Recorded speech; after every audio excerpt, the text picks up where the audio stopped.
How are you using social media? AI always comes up. Those platforms to assist you in going forward. Personally, I prefer candidates reaching out to me, and whereas the tech automation breeds a level of, and I'm going to make myself unpopular, laziness. It's Central very Europe. different. It's vastly different. When you land in a European country, you expect that people know English. Guys, good evening and welcome. Episode 2 of Season 2. Season 2, really good. We only 1, 2, 3. Oh, this is going to be fun. Now, this evening on episode 2, we thought we'd do something different. And, we have a lady joining us who's involved in something that's close to Danny and I's heart and has been for some time in most of our careers. Probably the most stressful thing that you can actually be involved in. Exactly. Before we come to that, Danny, the business of the podcast. Yeah, so welcome back to Season 2. Episode 2. You can hear it. Delayed. Yeah, we got there in the end. Yeah, back in the secret bunker. Lights are nice and chill. The winter evenings are coming in. Yeah. Well, thank you to Intelligence, who sponsors the Infomatters Podcast.com. I didn't say cat. All of Season 1 I was saying Infomatters cat. Yeah, you some reason. Anyway, as you know, we talk about information surrounding anything IT, anyone involved in IT. How does IT affect your life, whether you're cooking, you're recruiting? There's a tip for what's coming next. Yeah. Head on down to extelligence.cz.com for all of the current available positions that are in the market today. We were heavily involved in cybersecurity, etc. They are still prevalent. But there's a whole host of jobs for all different levels of industry, which Kenny's going to introduce our guest today, who is actually directly involved in the sourcing of said skills. So welcome to Mimi. So it's Mimi. It's a pleasure to have you. Thank you. Absolutely. Good to see you. Welcome. And we always said we would never give Danny any form of props, but and somebody went shopping. So Season 2, ladies and gentlemen. We should say. Yeah, I personally haven't received my USB stick, or I have got my umbrella in the bag. So, with you being in the industry, it's sink or swim in recruitment. So, you've got a swimming something. Yay! Thank you so much. And because we're in cybersecurity, nobody can go without the Infomatters. Say it. The Infomatters matters. The Infomatters podcast. You can't even do it. I can't do it. Infomatters Podcast. There we go. Thank you. That's why you're here. Laptop. The impregnable laptop. And because it doesn't connect to anything, it's cyber secure. There you So go. for your future endeavours. Exactly. So, given you're freshly married, anyway, moving on. That might come in handy. Moving on. So, now, Mimi, we thought best that you could introduce. Yeah, give us an intro. Yourself, what you do. Okay, thank you guys for letting me introduce myself. Of course. So I'm Mimi Sarkar. I'm an Indian girl who is working in Prague for the past 2.5 years now. Nice. And we don't know her. And we don't know her. No. Don't Nice tell to meet anyone. new people. You've that's it. It's ruined the circle of trust. I know. Fantastic. Well, Welcome. I'm associated in recruitment for the past 5 years. Nice. And before I moved to Prague, I was working in India for one of the big fours. And there I was working McDonald's, as talent. Burger King. Ernst & Young. One of the big Deloitte. Yeah. Sorry. Go ahead. Ernst & There's Young, two more. Deloitte, Pricewaterhouse. PwC, Deloitte. That's it. Yes, I was working for PwC. Yeah, Nice. that's right. Nice. And life took me here. I mean, I wanted to explore more possibilities around the world. And You came to the right place. Ah, I yeah. think so. And how you find it's different. I mean, when I came over here 258 million years ago, Bob, the English language wasn't spoken. Companies, there were a couple of Western companies set up. It was very different. Whereas now, and we'll get onto it, is what challenges have you faced? Not just in recruitment. What challenges have you faced synergizing from coming from India to more recently? It's Central very Europe? different. It's vastly different. When you land in a European country, you expect that people know English. Like it's integral of people around you to know English, but they don't. Mm-hmm. So the first challenge was definitely people not knowing the language that you speak. Yep. So wherever you go, you have to kind of do the hand movement, the gestures, and getting them understand what you're trying I to spent say. a lot of time in the early days doing hand gestures. But so fortunately, exactly. Now, those are hand gestures not associated with what you think of. No, By the way, no. we've not said it. Subscribe, ring that bell. Yeah, you should do Send that, it yeah. on. You can win prizes. Yeah. Mimi. Sorry. Yeah, but it was not as difficult because I was working for my previous company. I was working for international expansion. Right. So it gave me a lot of exposure to chat with international people, and mostly like people were great around me to understand that I don't speak the local language, so they were accommodating enough to speak English. It's not yeah, easy. it was really great. And for Czech people to do that, I mean, I'm thankful and I'm grateful eternally to do for them to do that. Yeah. It was amazing. So that was one of the challenge. The second challenge was definitely not be able to target the right kind of people, because of the market is very closed in terms of language. Yeah, and you mean when you're sourcing or you're looking for people, When I'm you have sourcing, you're when I'm sourcing, trying to do you're business doing it in development. English, and so you're Exactly. I see. Exactly. When it comes to, you know, getting business for your company, and when you're getting to discuss what requirements you have, and you try to pitch it to other clients. So it was difficult because they don't want somebody who speaks only English to come and discuss this with them. And that's very true. We've seen that in our time when I was over in the Czech Republic and all that kind of stuff, because obviously we're in the secret bunker. Moving on. It's secret, Kenny. Absolutely. And it's obviously location independent and floats in space. No, of course in not. space. In space, yeah. So here in Battlestar Galactica, where we are, obviously not the case. It's quite when we are hiring, particularly there's certain bigger companies that will only hire in Czech. There are certain more international companies that will hire in both. Yeah. I'm fortunate in my time here. Most days I spend around Czechs, Slovaks, Americans, Germans, Indians, Pakistani, every possible combination. And then Glaswegian and Mancunian speaking English. So we're very fortunate in that regard. Danny, of course, was brought up in a small village outside the outside of Prague, where he was forced to some degree. So how do you overcome the challenge that you have a client or clients so that don't just want communication in English? Well, for you personally.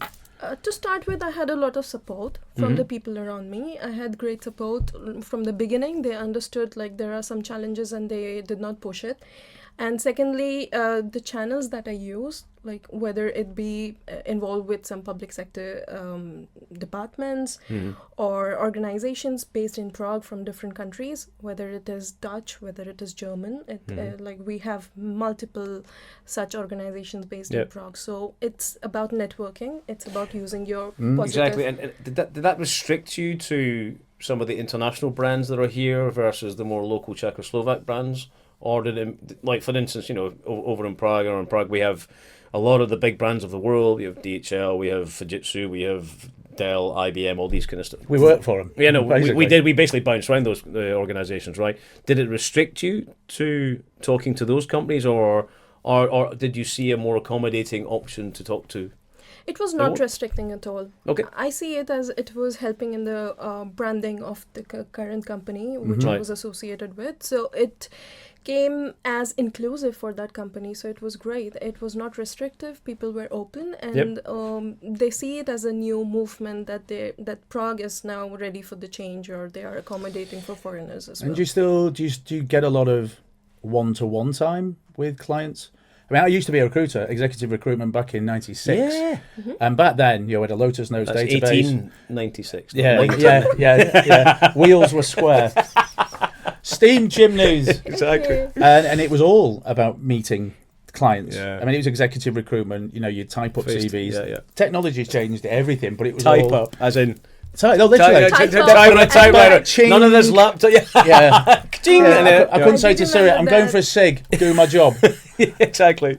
It's typewriters, man. Yeah. And do you feel that the success of working with a client is being engaged to that level, or do you have clients that just want email sending? It is not as common right now as it was before, but I think the engagement that you're talking about, it comes when you are engaging through your candidates. So I'm in recruitment. I will engage with my clients when I'm pushing my clients through multiple rounds of interview at the client's end. Sure. Yeah. And that is when I come across this one-on-one discussion with the client. So that is how it is right now. So once you've established there's demand and you have a candidate, there's a lot more engagement there to find and interview, dare we say, the right person.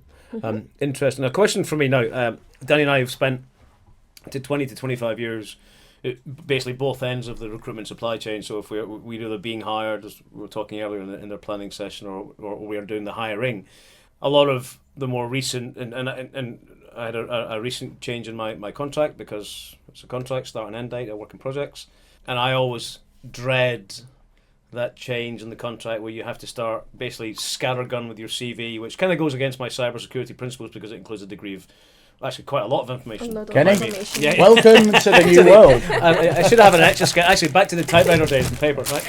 And I dread the send the CV into the recruitment black hole and all that kind of stuff, and you never hear hide nor hear. And Well, it used to go to recruiters, used to go exactly, and now it goes through exactly. filtering tools. Whether if you don't change your CV to I change nappies or I'm a yeah. restaurateur from NASA, Exactly. it goes in the bin. Or it's frustrating. filtered out, or it's scored. Now, please give us your view on from the recruitment perspective. I mean, I imagine it helps, but does it really help you build relationships? Does it hinder or help you? To start with, I would address that you mentioned that your CV has a lot of information and it went through some automatic, we will call it the ATS, which is application tracking system. Exactly. So when it goes through it helps us quite a lot from recruitment perspective. It filters out candidates and, Correctly? No. ATS I and wouldn't- total shit. Yeah. Sorry, I was just thinking of that acronym. It's quite I'm tricky. really sorry. When you said Apple, I was like thinking all a possible combination of it's absolute mince. Yeah. No, well, wrong acronym, but you Well, get the some point. people do call it the application trashing system, which Yes. is I mean From a candidate kind of experience perspective, particularly when I'm not the hiring manager, and even when I am the hiring manager, I'm mindful of the candidate experience, which tends to be utter pants. So, sorry, back to your point. Yeah, so the application trashing, I love that, by the way. So you can set the filters on the ATSs and you can determine the categories that it need to filter out the CVs that will be coming Anything with Kenny. Cheers, dude. It's So, just that- by the way, we just found out that we both have names with 5 letters, Oh, yeah. 2 N's, and a Y. 22 years with mates, KEDANNY. Yeah. So it's happy I'm Kenny Day. Sorry, tangent. Yeah, So, we yeah. do this a lot, I'm afraid. Yeah. No, that's fine. Yeah. That's fine. As long as I'm not forgetting what I was speaking. Yeah, we'll So- guide you. We 'cause do that on no, purpose. yeah, exactly. Don't worry, but we've got the sleeping producer behind us. He will obviously Yeah, help. he's watching cricket. So like I mentioned, you can set the filters that sorts all these kind of CVs beforehand. But personally, I prefer candidates reaching out to me and doing the I love passive you. approach.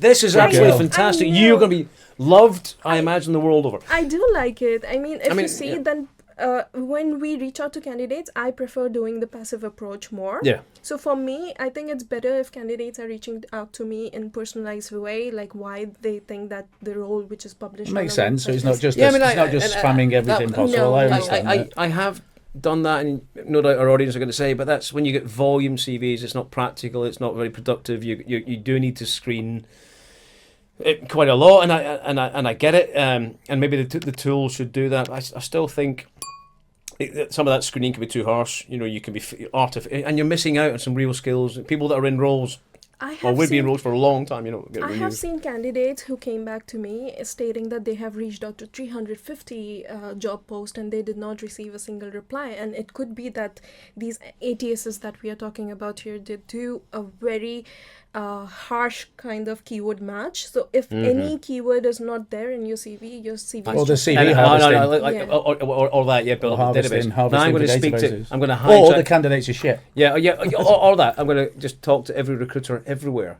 And here's a real number: 874. So my previous assignment, I was in the role for 18 months, and I still have the inbox. The history of the receipts of or the applications I sent. 874 is what it took to land that role. There's 874 times my CV Bloody went hell. out. Now in that, how many replies? well, No, I guess maybe 100. 3. 3. No, there's nothing. It's not to be No, I thought you were celebrated. going to say 2. That's our second It was series. 3. I No, was thinking 100, but 100 No, it rejection was mails. 3. like- No, And you- but- no, the rejection emails. The Yeah. automated. That's automated. Yeah. But No, Kenny, no, what's the worst? I mean, I'm contract. Have Yeah. been my whole career. Yeah. And the same thing as Kenny. You complete a wonderful project. Yeah. Mm-hmm. You've done 16-hour days. You and your team have burnt the midnight oil. Yeah. Stressed to the max, Mm-hmm. and then it gets either cut off without officially handing over, Yeah. or no reply. No reply Yeah. at all. Now I understand. can never get my head round.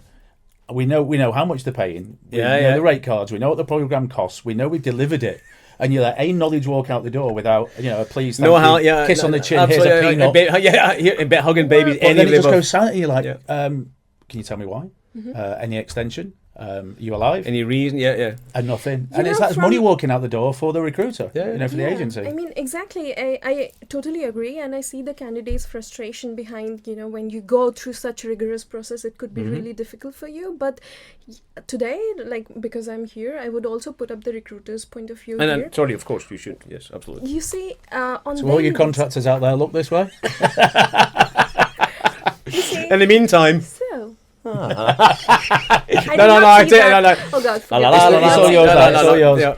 Yeah, so Cut. from the recruiter's point of view, I would like to emphasize on the fact that we receive over 100 applications Of per course. day. And not necessarily from the place which is mentioned on the website. Like, I want candidates from Prague, but candidates across the world would apply on the job site. It goes in the ATS, it goes directly on the trashing system, like I mentioned. Yeah. Tracking.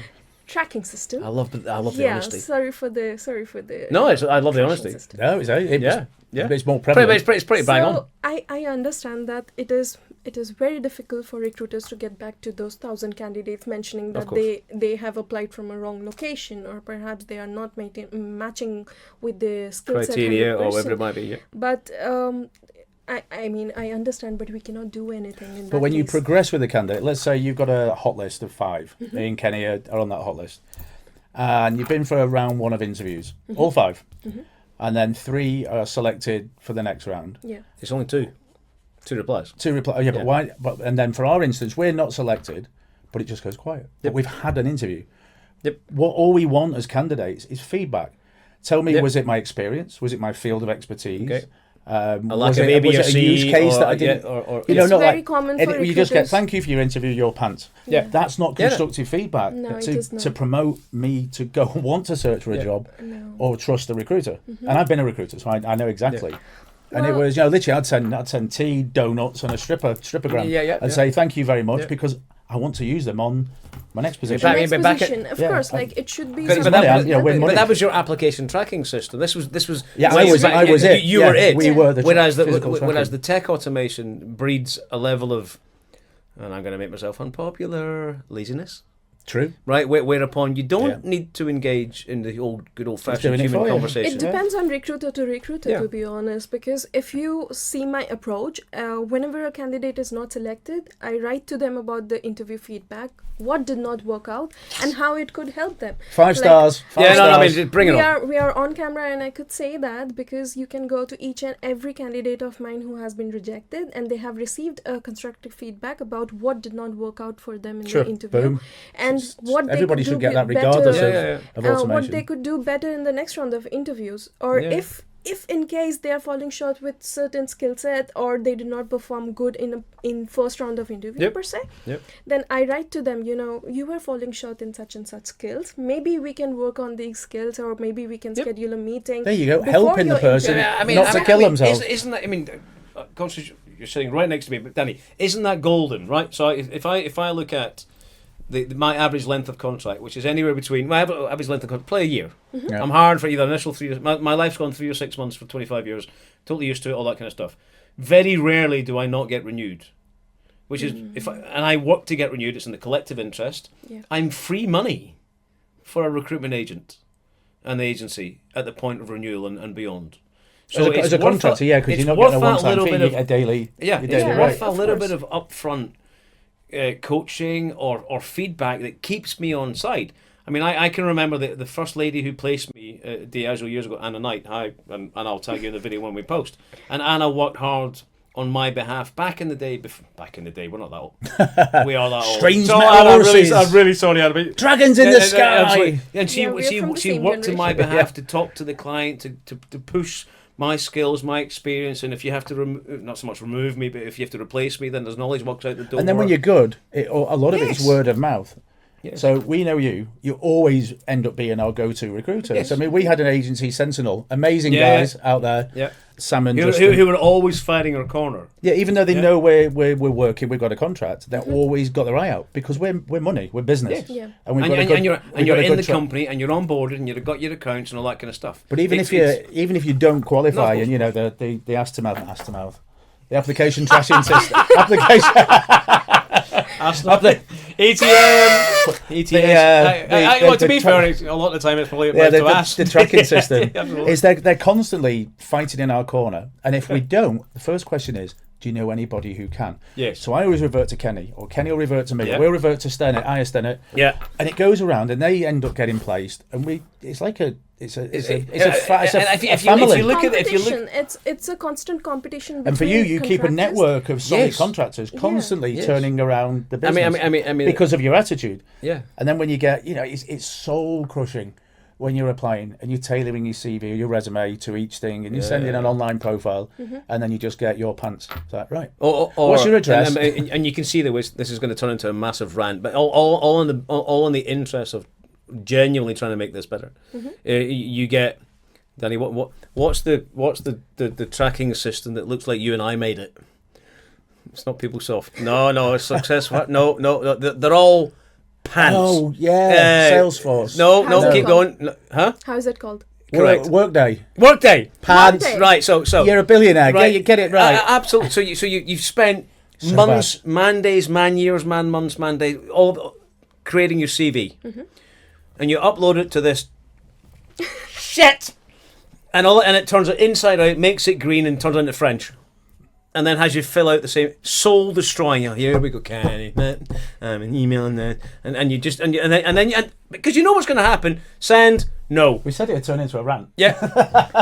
Right. So and I know, and I apologise, but I want to make it better. So let's amazing the kind. Yeah. So in your role, you're very personalised. You've got the right approach with with the living beings, with your customers, with your bread and butter. So how are you utilising? Let's get on a technology part. How are you using social media? AI always comes up. Those platforms to assist you in going forward. It helps a lot when you're using these tools or social media platforms, let's say networking platforms and AI and also data analytics to an extent. Yep. So how it helps is, I will divide this into parts. First, we will go to social media. She's good. Yeah. Social, me and you.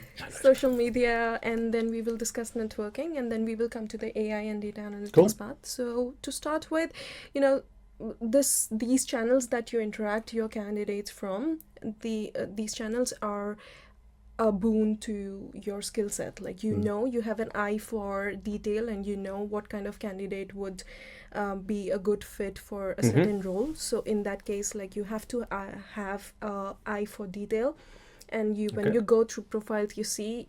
I mean, it's a first perception, you can say. So when you go through these profiles, you can see that they have mentioned their skills, the projects. They are not lazy. They have updated their LinkedIn very nicely. And you're taking the time to do this. You're not relying on a summary from an ass-to-mouth machine. Sorry, an ass-trashing machine.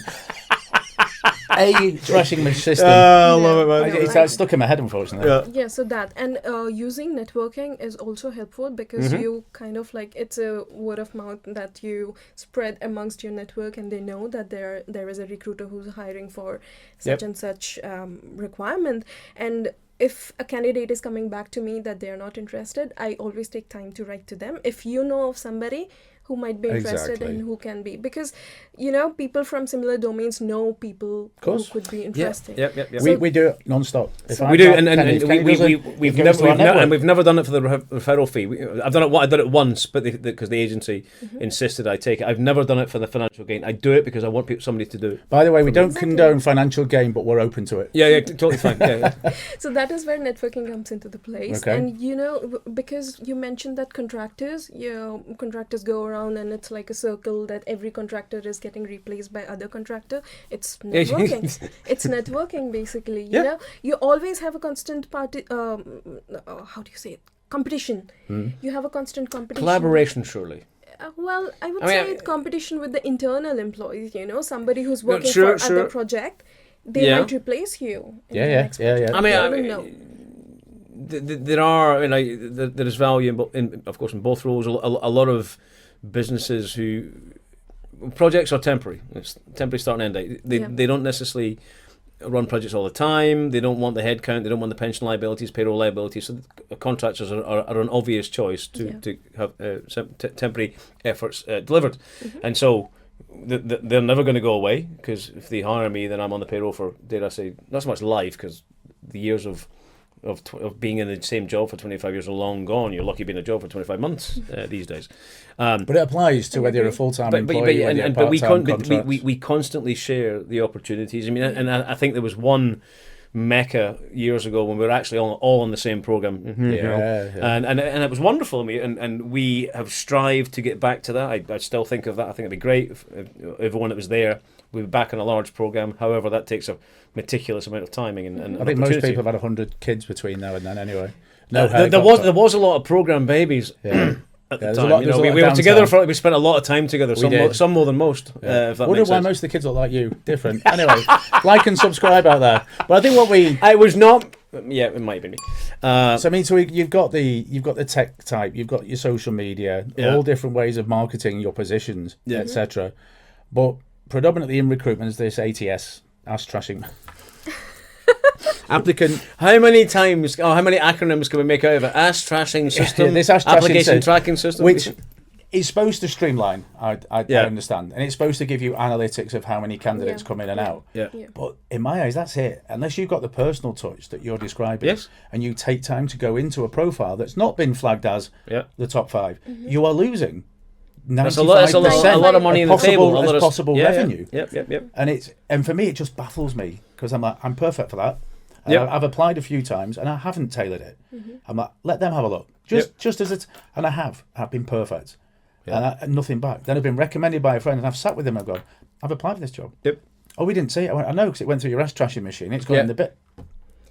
ATS machine.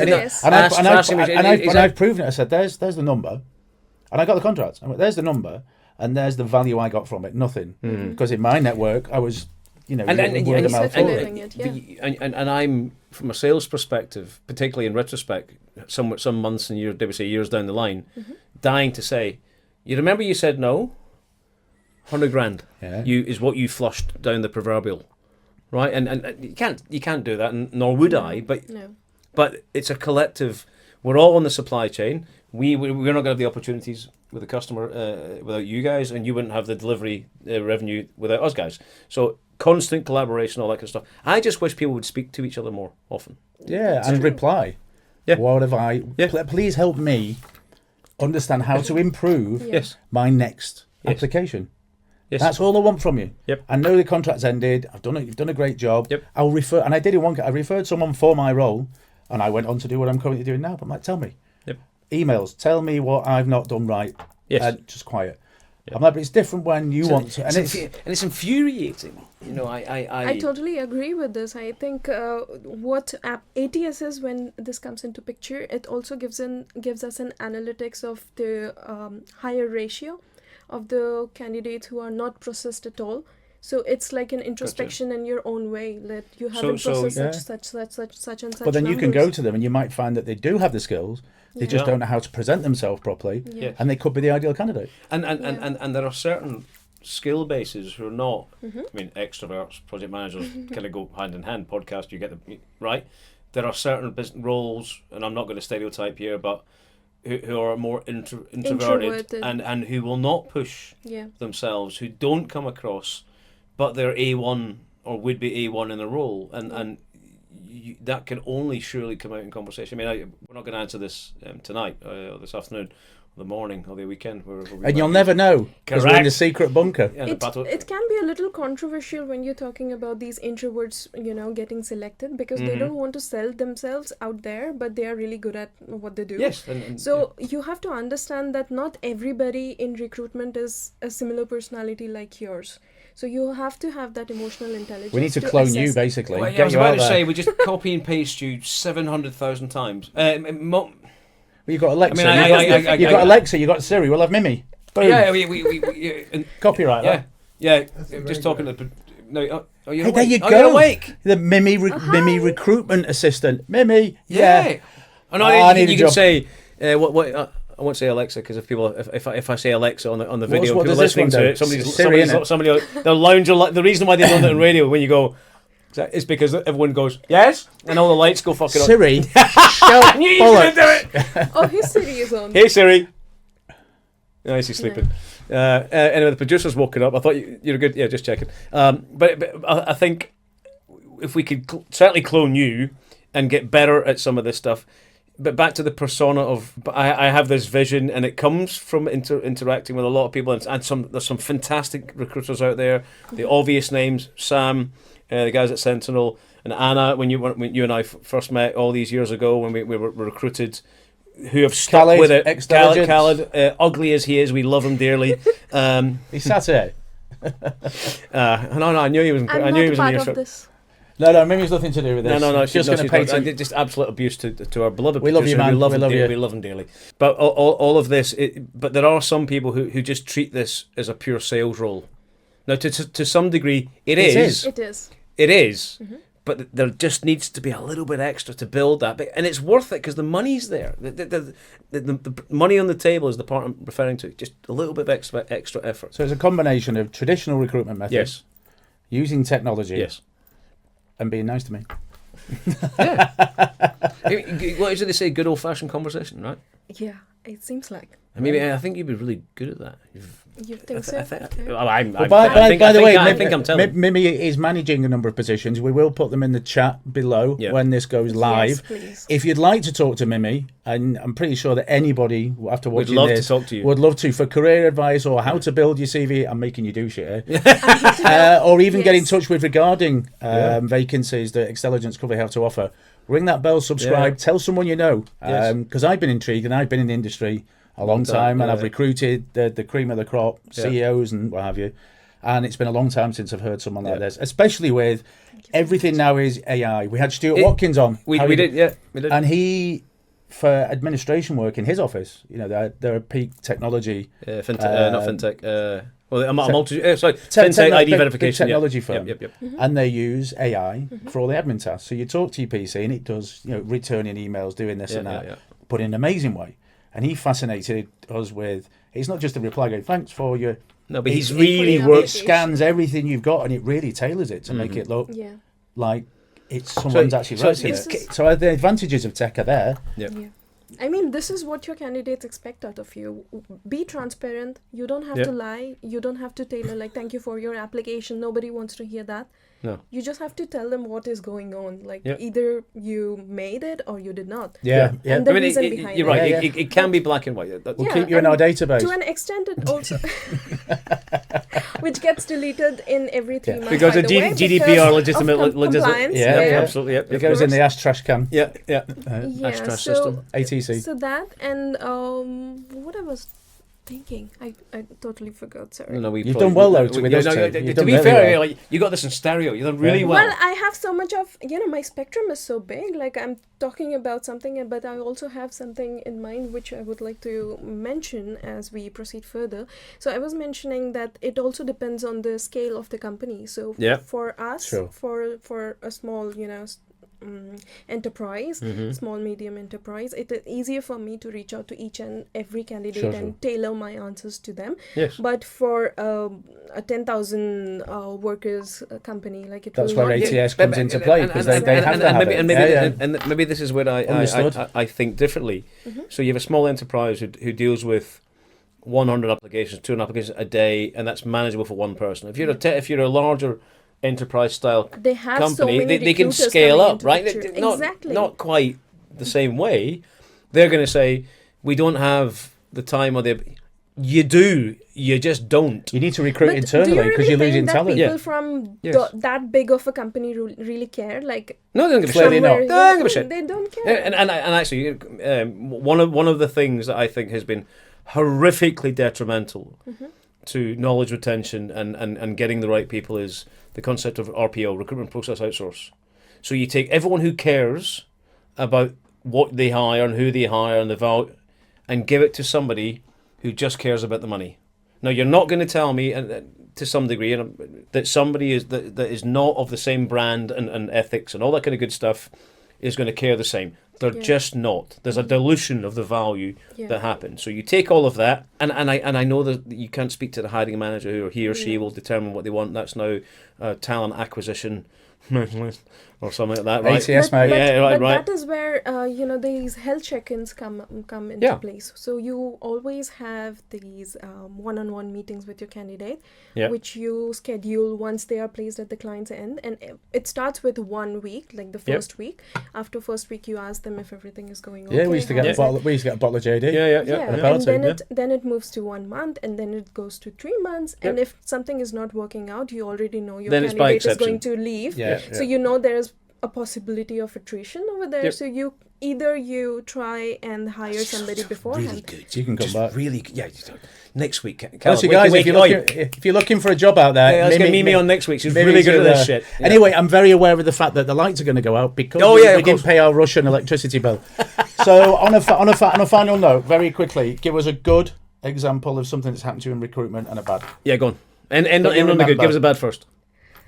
Give you the bad first. Well, or the slightly negative. It reminds me of a time. It was in COVID, 2020, and everybody were in their house arrest I didn't leave my house for 18 months. And I was responsible to interview a lot of candidates. And the bad thing, what happened was I came across candidates who were lip syncing.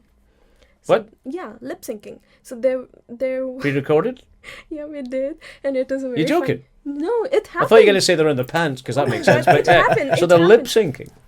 So imagine like I'm the candidate and I'm trying to lip sync with the answers, but obviously somebody else like Kenny is giving the answers for me. He's not being recorded. Pretty sure it's obvious that Mimi is Mimi, and it was such a challenge back then in COVID. It's funny, but it is also challenging, and it was also interesting. It came as a bad representation of being able to work from home. So that was there. But good part is obviously for me. Here we go. The good part is obviously getting to know my candidates, making personal relationship with them. However, keeping a check on my emotional intelligence. Not to be too friendly or getting attached if they are getting. Well, they're going to be jealous of your new computer. Anyway. Well, exactly. I mean, and there's a lot to be said why. for that effort there about really going. And it's not an extra mile. It's not a mile. It's really not that much extra effort to get. Like I say, we are the bit. We are. We're human money. Yes, basically. It's just a little bit more time. And it's very obvious that you're going to passionate about it, and we wish you sincerely well. It's been a pleasure, absolute pleasure. Honestly, don't forget, there's no batteries required. It's wind up, so you just crack on. No batteries required. Again, don't take that the wrong way. Kenny's red dirty. There was a film about that in 1984. Anyway, once more, thank you to Mimi for coming on the show. We love you. There will be comments. I'm going to give you a hug. Thank you, Kenny. Actually, a breath of fresh air. Really. There will be Mimi's contact in the chat below. Please like and subscribe. The more support we get, the more value we can bring to you as our audience. I'd be happy to help with any candidate who needs some mentorship or coaching. I need to push my rate up, and I know who to talk to. Absolutely. So it's good night from me. And it's good night from me, and from episode 2, we will see you on episode 3. Until next time. Take care. Goodbye.